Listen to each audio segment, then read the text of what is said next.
આવું નવું ચાલશે ને તો આ ઘરમાં મારે રહેવા નથી થતું. તો બેટા તું કેવા શું માંગે છે?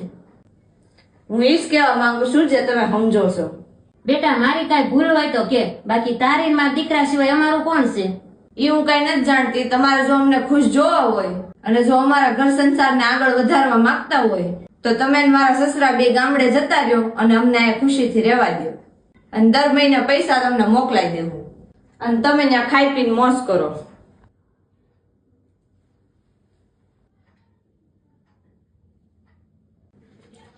હું છું મમ્મી? કેમ રહો છો? કાંઈ નહીં બેટા, હવે મને આ નથી ગમતું. મારે ને તાર પપ્પાને દેશમાં રહેવા બી જવું છે. હું મમ્મી કેમ અચાનક આવી વાત કરો છો? હું છું કયો મને? તમારે ને ભૂમિને ગઈ છું. ભૂમિ, એ ભૂમિ અહીંયા તો. હા બોલો. અરે મમ્મી કેમ રોવે છે? શું થયું મમ્મી? ખોટા નાટક ન કર અને કે મને તારે મમ્મીને હું છું. ના ના અમારે કઈ નથી થયું. મમ્મી તમને મારા હમ છે, કયો મને હું છું ઈ.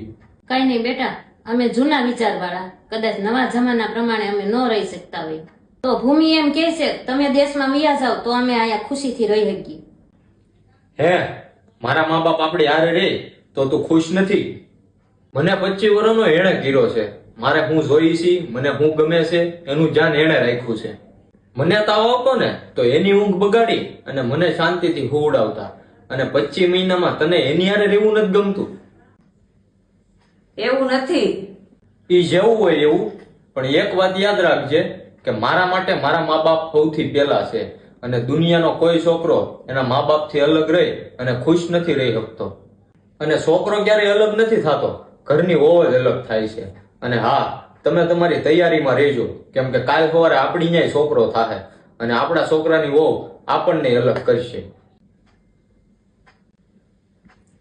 સોરી મમ્મી, આજ પછી હું આવી વાત ક્યારેય નહીં કરું. કાંઈ નહીં બેટા, ઘર વહીને આવું તો હાલ્યા જ કરે.